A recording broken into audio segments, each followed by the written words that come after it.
Ini 2012, ya, ini 2014, ini 2019, ya.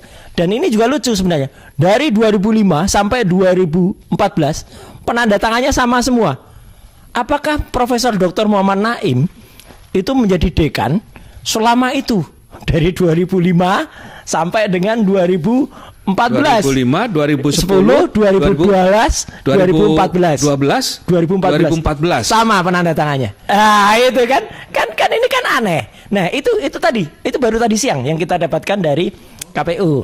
Ya, jadi artinya makin banyak temuan-temuan yang ada. Nah, terakhir adalah ketika kita sangat hormati ya bapak-bapak dari Forum Purnawirawan TNI, Prajurit TNI ini melakukan gugatan CLS. Ya, ini sejenis dengan gugatan CLS yang dilakukan Dr. Muhammad Taufik dan juga Pak Andika dengan prinsipal Topan dan juga Bangun Sutoto yang ada di Solo. Itu juga membongkar banyak sekali fakta.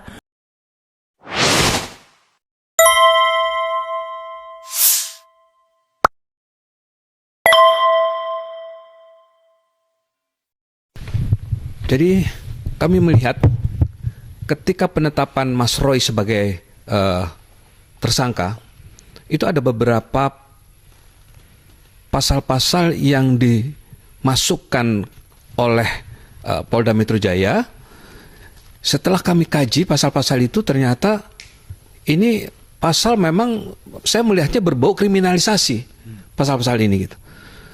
Kita coba kita pelajari ya, dan juga kita bertanya dengan Mas Roy ya, sampai sejauh mana sebetulnya perbuatan-perbuatan yang dilakukan oleh Mas Roy sehingga muncul pasal-pasal yang justru bukan masuk pada yang diatur di dalam KUHP, tetapi adalah lebih pasal yang masuk di dalam Undang-Undang Nomor 11 Tahun 2008. Nah, di situ kami mengkaji lebih dalam lagi dan ternyata ada satu satu kejanggalan yang menurut kami ini patut dilakukan gugatan terhadap Polda Metro Jaya karena di sini sudah terlihat adanya abuse of power. Nah, dari situlah kami akhirnya mendiskusikan hal ini pada teman-teman yang ada di EPP TNI dan beberapa juga ada dari sipil ya yang ikut dalam diskusi itu, sehingga kami memberanikan diri untuk membuat satu gugatan ya, dan ini tentu merupakan salah satu kegiatan dari kelompok masyarakat yang kita sebut dengan gugatan citizen lawsuit. Nah, objek daripada gugatan ini adalah perbuatan melawan hukum. Perbuatan melawan hukum yang diatur di dalam 1365 KUH Perdata itu sudah jelas, di mana ketika diketemukan ada suatu kerugian. Kerugian itu tidak hanya kepada diri Mas Roy sebagai legal standing yang ada pada pasal 1365, tetapi juga kami melihat dampak dari perbuatan yang dilakukan oleh Polda Metro Jaya ini sangat berdampak kepada masyarakat. Artinya ketika persoalan penerapan hukum yang disangkakan kepada Mas Roy, kalau tidak kita coba untuk membuat satu gugatan, maka ini akan merambah kepada ketika nanti ada kasus-kasus yang seperti ini kepada masyarakat yang lain atau kepada individu-individu yang lain ya. Jadi ini sangat berbahaya menurut kami, sehingga kami melakukan gugatan perdata. Gugatan perdata ini sebetulnya ya anggaplah bahwa ini adalah merupakan diskusi di peradilan. Saya melihatnya seperti itu aja dah. Kita peringan aja pengertiannya, jangan terlalu dibawa seperti waduh ini ada gugatan, ya diskusi aja lah ya, sama dengan itu, karena nanti kan terjadi jawab jinawab ketika di perdata nanti. Dan yang juga menjadi concern kami ketika kami membuat sebelum gugatan itu kan kita lakukan somasi, ya 2 kali somasi. Tetapi di dalam 2 kali somasi itu tidak ada respon sama sekali dari Polda Metro Jaya.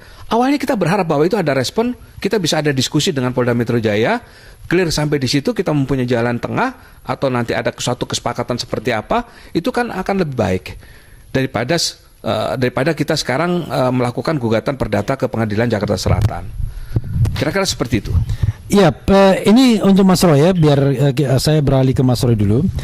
Kan gugatan yang oleh 9 jenderal, 6 kolonel dan 2 warga sipil, dan outputnya kalau saya baca dari gugatan itu adalah sebenarnya perbaikan manajemen perkara.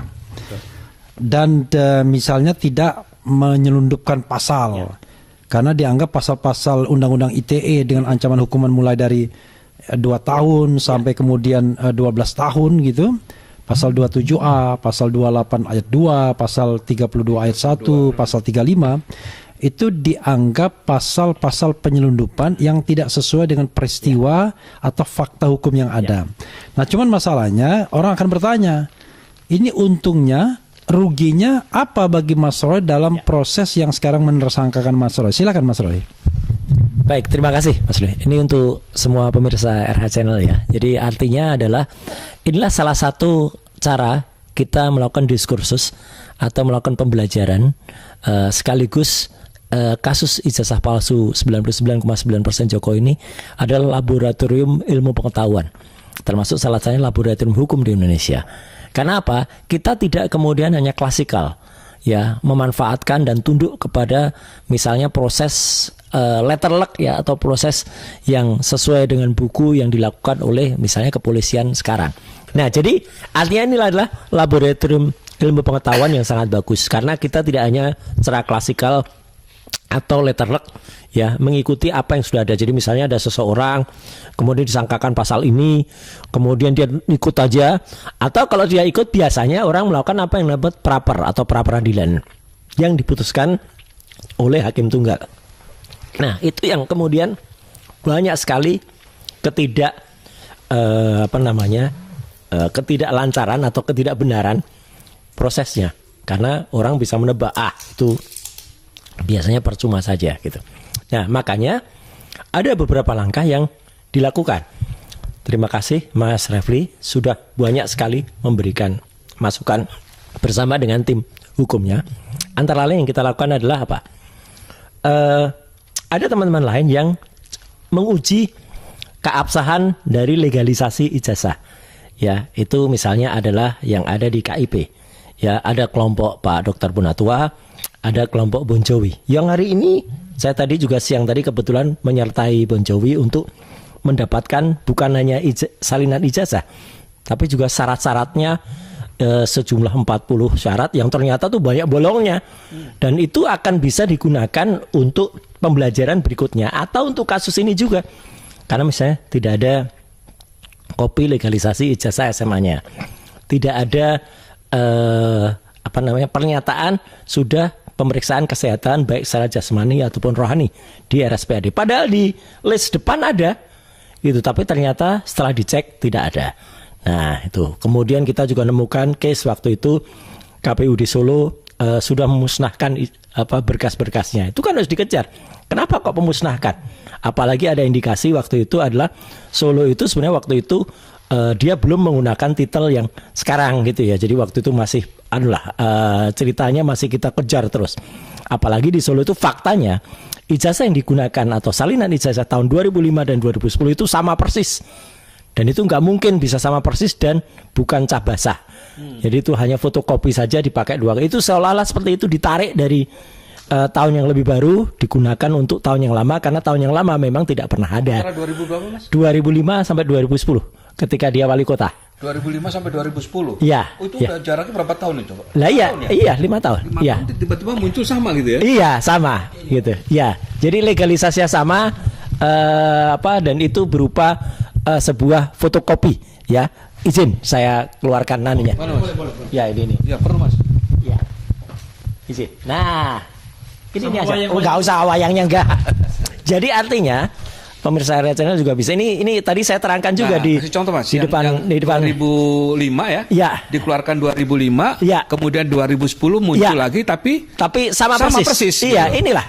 Jadi ini dua legalisasi ijazah yang harusnya berbeda. Tapi ternyata dua itu sama persis ya. Nah, ini. Mana dia? Ini 2005 yang dibikin kotor. Ini 2010. Mohon maaf, Pak Dwi. Nah, ini. Ini yang 2000? Ini 2010. Ini 2010? Ya, ini 2005. Ini 2005. Ya. Ini 2010. Ini 2005. Ini 2005. Sama persis. Plek ketiplek. Dan ini hitam putih. Ini fotokopi. Fotokopi. Padahal harusnya yang namanya legalisasi ijazah yang kita dapat dari KPU adalah berwarna seperti ini. Jadi menggunakan tint. Ini tahun 2019. Pak Dr. Budiadi. Nah, stempelnya berwarna. Stempelnya berwarna ya. Ya. Tapi ini itu tidak berwarna. Tidak berwarna, ini fotokopi. Antara tahun 2005 dan 2010 sama persis. Dan tidak ada yang berwarna. Tidak ada berwarna. Oke. Nah, ini kan konyol. Artinya apa? Ini sudah cacat. Nggak bisa ini dipertahankan gitu loh. Artinya apa? Karena 2014 dan 2019 ini pun beda. 2012 juga beda. Ya, ini 2012. Ya, ini 2014. Ini 2019. Ya. Dan ini juga lucu sebenarnya. Dari 2005 sampai 2014 penandatangannya sama semua. Apakah Profesor Dr. Muhammad Naim itu menjadi dekan selama itu? Dari 2005 sampai dengan 2014. 2005, 10, 2010, 2012, 2014. 2014. Sama penandatangannya. Meskipun Sama, jadi ya. dekan fakultas keutamaan itu Muhammad Naim, Iya. lainnya itu pengganti. Itu kan ini kan aneh. Nah, itu tadi, itu baru tadi siang yang kita dapatkan dari KPU. Ya, jadi artinya makin banyak temuan-temuan yang ada. Nah, terakhir adalah ketika kita sangat hormati ya bapak-bapak dari Forum Purnawirawan TNI, Prajurit TNI, ini melakukan gugatan CLS. Ya, ini sejenis dengan gugatan CLS yang dilakukan Dr. Muhammad Taufik dan juga Pak Andika dengan prinsipal Topan dan juga Bangun Sutoto yang ada di Solo. Itu juga membongkar banyak sekali fakta. Ya, di mana KKN ternyata teman-teman KKN-nya tidak kenal orang yang ada di foto ijazah ini. Kan lucu banget ya. Masa teman KKN-nya aja nggak kenal dengan foto yang ada di ijazah ini siapa?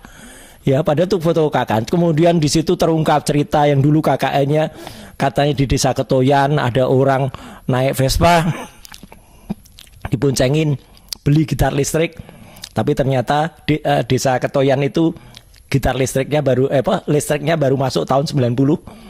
Padahal gitar listriknya dibeli tahun 85. 5 tahun kemudian baru ada listrik.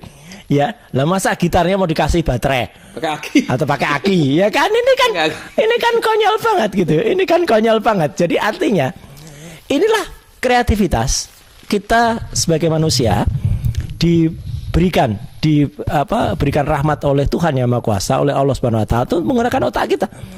Jadi bukan hanya kayak terbul yang berkali-kali hanya hadapi itu nanti dipengaruhi, hadapi, persiapkan badan. Apa kayak gitu. Dan ngomongannya diksinya jelek banget itu. Tadi di TV sampai juga Mas Refli juga memprotes itu karena si Andi Aswan tuh bilang dengan sangat jelek sekali diksi. Saya aja tidak mau mengulangi kata-kata itu gitu, jelek banget. Dia dulu juga mengata-ngatai Dr. Tifa juga gitu dengan bahasa Jepang yang menurut saya sangat tidak sopan. Jadi artinya gini, saya Mas Refli berterima kasih sekali dan mengapresiasi langkah dari Forum Purnawirawan Prajurit TNI ini. Kalaupun ya istilahnya kalau nanti nggak berhasil, ya nggak apa-apa. Nggak berhasil itu adalah apa? Itu sudah upaya kita. Namanya orang itu kan ikhtiar dan melakukan upaya. MK sempat kita belum berhasil kemarin, nggak apa-apa, kita ulangi lagi. Gitu loh. Jadi artinya itulah upaya, kan yang penting apa? Itu bermanfaat untuk kemaslahatan masyarakat. Itu kira-kira Mas Rafli. Ya. Iya, memang kalau kita lihat gugatannya itu kan memang sebuah tindakan dari institusi negara untuk memperbaiki manajemen perkaranya. Misalnya dia dianggap penyelundupan hukum, pokoknya jangan lagi menyelundupkan hukum. Itu. Tapi sekali lagi kepada Pak Dwi, Kira-kira apa ya benefitnya bagi Mas Roy dan Dr. Tifa yang terancam? Memang di dalam gugatan itu tidak disebutkan bahwa penggugatnya itu adalah Mas Roy dan Dr. Tifa, tetapi paling tidak kan sedikit banyak gugatan ini memiliki dampak baik positif, negatif atau benefit atau tidak benefit terhadap kasus yang sedang berjalan ini. Silakan. Ya, terlepas dari itu semua, bahwa ini adalah satu langkah hukum yang dilakukan oleh warga negara, ya, yang kita beri nama gugatan CLS. Ya. Dari itu semua tentu kita berharap ada satu terobosan hukum, kan begitu? Ada satu terobosan hukum yang dilakukan oleh Pengadilan Jakarta Selatan. Betul. Gitu. Artinya Pengadilan Jakarta Selatan itu harus memahami arti daripada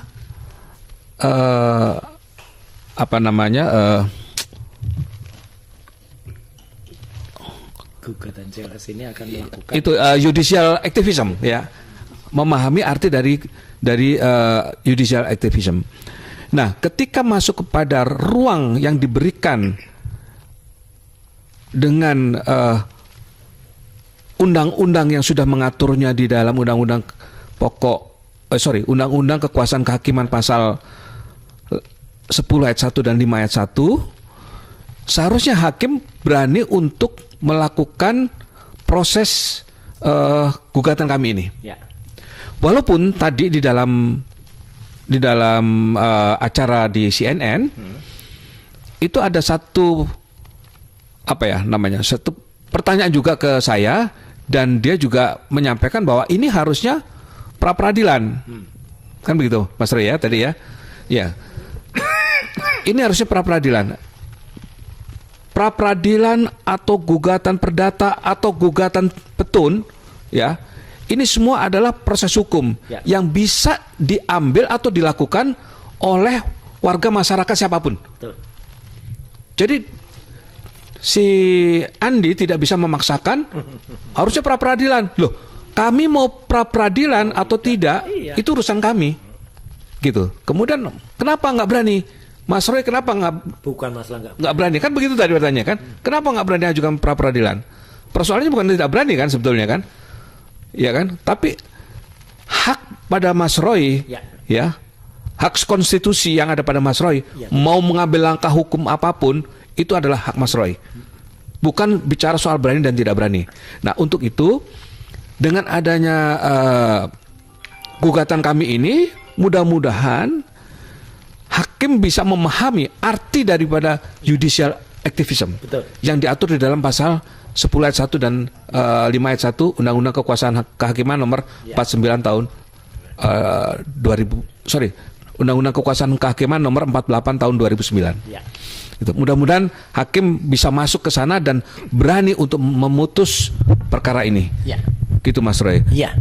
Jadi sekali lagi pemirsa RSL dan semuanya juga bisa melihat bahwa inilah bentuk dari upaya atau ikhtiar yang kreatif ya. Gitu. Jadi artinya untuk bisa dimanfaatkan dan dipergunakan, dan hak dari kami selaku prinsipal untuk kemudian menggunakan jalan apa. Dan kebetulan ya usulan itu banyak caranya ya, bisa lewat perdata ada beberapa macam ya, kemudian ada gugatan nanti kemana lagi, kemudian kita juga bisa mempertanyakan secara detail atau bahkan kita melakukan pra peradilan kalau mau pra peradilan. Tapi sekali lagi itu juga bisa kita pakai, bisa tidak juga, karena semua ada plus minusnya, semua ada untung ruginya, semua ada resikonya, semua ada benefitnya. Itu. Ada satu hal Mas, ya. Mas Roy, Bang Refli, yang menjadi pemikiran saya. Ya. Ketika kita melihat tentang P19 yang dikembalikan oleh jaksa, ya, itu berarti kan ada kekurangan. Pasti. Berjalan sampai dengan berapa bulan ya? 2 bulan. Ya, ada sekitar 2 bulan ya? Ya, hampir 2 bulan. Di mana di KUHP yang lama maupun di KUHP yang baru itu mengatur waktu 14 hari. Iya. Ya kan? Tadi saya katakan yang menyangkut masalah waktu, ya, terus mengenai Ya. pidananya, ya, itu tidak boleh ditafsirkan lain. Iya. Nggak bisa tuh, Katanya. ya kan? Itu harus berdasarkan apa yang tertera di dalam undang-undang. Persis. Gitu. Jadi kalau itu 14 hari, Ya, 14 hari. Pertanyaannya, bagaimana ketika sudah melewati 14 hari? Kan begitu? Iya. Memang di dalam undang-undang yang KUHP yang lama maupun di dalam KUHP yang baru, Diatur itu ya. itu tidak ada sanksi. Ya. Maksudnya tidak ada kemudian kalau 14 hari itu harus begini. Memang tidak ada. Tetapi ada satu perluasan Ya. persyaratan dari kita bisa mengajukan pra peradilan. Ada perluasan. Saya buka aja biar ini ya. Ya. Biar lebih jelas ya. Ya. Jadi di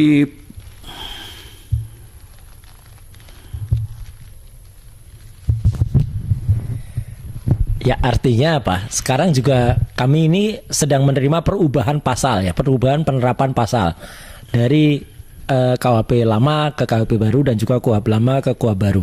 Ya. Ya, itu juga pasti nanti akan ada konsekuensi-konsekuensinya. Termasuk salah satu konsekuensinya adalah ketika salah satu yang dulu bersama-sama kita, respon hasil Lansianipar, itu kan dalam surat yang kami terima tanggal 30 Maret kemarin, masih berstatus sebagai tersangka dan belum keluar RJ apalagi SP3-nya. Nah, kalau kemudian dia ternyata yang kami dengar dalam 1-2 hari ini lagi diproses RJ dan SP3-nya, ya, padahal kalau sudah menyangkut ke KUHP baru, maka itu ada syarat-syarat lebih rigid lagi, kan itu tidak bisa juga lagi dilakukan ya. Tapi ya itulah, makanya kadang-kadang kita lihat penerapan hukum itu sakarpe dewe gitu ya, atau seenak sendiri, dan itu yang terjadi. ini saya bacakan nih. Ya. Di pasal 158 di KUHP yang baru ya, Ya. KUHP nasional. Pengadilan negeri berwenang untuk memeriksa dan memutus sesuai dengan ketentuan Ya. dalam undang-undang. Dalam undang-undang ini mengenai sah atau tidaknya pelaksanaan upaya paksa. Betul. Ini menyangkut pra peradilan ya. Sekali lagi ini menyangkut pra peradilan ya di pasal 158. Ya. Yang B, sah atau tidaknya penghentian penyidikan atau penghentian penuntutan. Oke. Yang C, permintaan ganti rugi dan atau rehabilitasi bagi seseorang yang perkara pidananya dihentikan pada tahap penyidikan atau penuntutan. D, penyitaan benda atau barang yang tidak ada kaitannya dengan tindak pidana. E, nah ini, penundaan terhadap penanganan perkara tanpa alasan yang sah. Wah ya. Jadi ini bisa ditafsirkan yang E, Penundaan itu ya. penundaan, karena sudah 2 bulan ya, Iya. semenjak dikembalikan ke penyidik Iya. untuk diperbaiki, Belum ada progres. yang harusnya 14 hari, tetapi sudah 2 bulan Ya. tidak dikembalikan lagi ke jaksa. Iya. Jadi masuklah ini dalam penafsiran saya di pasal 158 ya huruf E. Jadi penundaan terhadap penanganan perkara tanpa alasan yang sah maka dapat diajukan pra peradilan. Ini berarti tadi waktu ketika acara debat dikatakan bahwa yang namanya lampaunya waktu dalam proses penanganan perkara ini dianggap bukan objek pra peradilan menurut penasihat ahli Kapolri. Artinya kalau dengan pasal itu sebenarnya bisa masuk ya, begitu Pak Dwi ya. Tapi gini juga Mas Rih, saya terus terang sebagai orang awam gitu ya. Tadi itu menyesalkan sekaligus geram dan juga menyayangkan ya statement dari penasihat ahli tadi itu. Karena kan dia mengatakan oh itu biasa, terlampau itu biasa, itu bahkan sering itu terjadi. Loh, ya kalau yang jelek atau yang kemudian melanggar kok dibiasakan ini kan ya udah itu kan nggak bagus istilahnya gitu loh. Dan dia kan sangat tidak independen ya, sangat berpihak gitu. Bahkan pernah jadi narasumber di acara Termul di rumah makan Handayani gitu ya. Termul itu bikin diskusi, dia jadi narasumber dan memberikan kiat-kiatnya gitu. Itu kan sama saja dengan katanya penasihat ahli ya yang berdiri di tengah, tapi kan berpihak kepada pihak lain. Dan dia tidak bisa Iya. juga Mas Roy. Tadi saya dengar sendiri, makanya saya tadi membantah ya. Iya. tidak ada yang benci dengan Jokowi. Dia Nah, selalu iya. dia selalu mengatakan Statementnya aja itu aja. Ya, dia selalu mengatakan bahwa tak kayak radio rusak Mas lah Roy dia. ini membenci Jokowi. Kelompok RT ini Terus membenci selalu mengatakan Jokowi. gini, kelompok ini kemudian menggunakan dalil-dalilnya sendiri. Sementara kelompok pencinta Jokowi itu menggunakan jalan hukum, jalan kepolisian itu kan. Jadi kan dia seolah-olah tuh memperbandingkan sesuatu yang tidak apple to apple gitu kan. Ya. Aduh, parah memang ini orang ini. Jadi sekali lagi bahwa apa yang diatur di dalam KUHP baru pasal 158, hakim harus berani menafsirkan mengenai pasal 158 huruf apa nih tadi nih? Pasal 158 huruf E. Iya. Pasal 158 huruf E. Hakim harus berani menafsirkan bahwa melampaui waktu 14 hari itu merupakan penundaan dan dapat dilakukan pra peradilan. Oke, closing statement ya. Begini, dengan adanya gugatan CLS ini citizen lawsuit oleh 9 jenderal, kemudian 6 kolonel dan kemudian 2 warga negara biasa, tiba-tiba memunculkan reaksi dari katakanlah entah siapa ya, kelompok-kelompok lawyer yang boro-boro langsung membackup Polda Metro Jaya. Ini Terhimpun sampai 30 lebih kalau nggak salah. banyak sekali pokoknya. Ini saya ingin menangkap apa yang terjadi. Apakah mereka ingin membela? Apakah ingin terlihat bahwa mereka kemudian mendapatkan keuntungan, ya kan, dengan membela institusi seperti atau apa, Pak Dwi? Dan apakah Pak Dwi kemudian gentar menghadapi mereka di sidang nanti yang belum apa-apa sudah mengatakan ini gugatan salah alamat dan lain sebagainya. Silakan. Ya. Dan untuk Mas Roy juga. Jadi mereka mau menghimpun berapa orang pun kami akan tetap jalan. Ya. Ya tentunya mereka menjadi lawyernya dari institusi Polri, dalam hal ini adalah Polda Metro Jaya. Ya nggak mungkin dong kalau dia tidak mengambil satu keuntungan dari apa yang dilakukan itu. Ya. Artinya apa ya? Menukar satu keuntungan gitu ya. Kalau saya bisa bela Anda, suatu saat pun juga saya kalau membutuhkan Anda harus bela saya, kan begitu kira-kira lebih. Iya kan? Istilahnya nggak ada makan siang gratis lah gitu kan. Iyalah. Jadi saling menukar keuntungan lah dalam hal ini. Nah kemudian berapapun yang dihimpun oleh mereka, mau nanti ada seorang profesor, mau nanti ada seorang ahli hukum, silakan saja. Himpunlah itu sebanyak-banyaknya.